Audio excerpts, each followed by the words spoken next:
Yig'lavormay deb zo'rg'a turibman. Yaponiyadagi zooparklardan bittasida mana shu maymunchani oyisi shu bolachasidan отказ qilibdi ekan. Keyin uni zooparkning ishchilari katta qilishgan ozgina. И odamlarga слишком o'rganib qolmasligi uchun uni boshqa maymunlarni to'dasiga qo'shibdi ekanda. No, u maymunlar bu bolachani qabul qilishmabdi.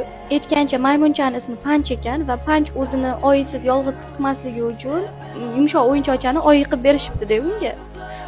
Va Panch bu yumshoq o'yinchoqchani oyisi deb o'ylab har doim yonida olib yurgan ekan. Endi o'zini yolg'iz his qilmasligi uchun hamma joyga o'zi bilan birga olib yurib, biron nimadan qo'rqsa, shu o'yinchoqchani borib quchoqlab olar ekanda.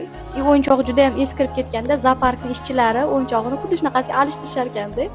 Har safar alishtirishi bu Panch uchun juda ham katta stress ekan. Как-будто oyisini olib ketib qolishayotgan ekan, yana yangi oy olib kelib berishayotgan ekan. 3 marta harakat qilman shu vizani olishga yig'lab yormaslik uchun. No, yig'lab yoryapman deb buni ko'rib, o'zi gapirib berib ham empatlar tushunishadi meni, chunki maymuncha o'g'limga o'xshirganda. Shunaqa shirin, u ham shunaqa menga dumcha bo'lib yopishib yuradi.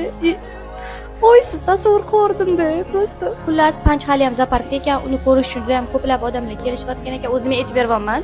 Prosta o'zbek tilida ko'rmadim-da bu haqida. Faqat rus tilida. Sizlarga ham bir aytay dedim, sizlar ham bir yig'langlar dedim. Bizga o'zi pingvin yetmasmidi?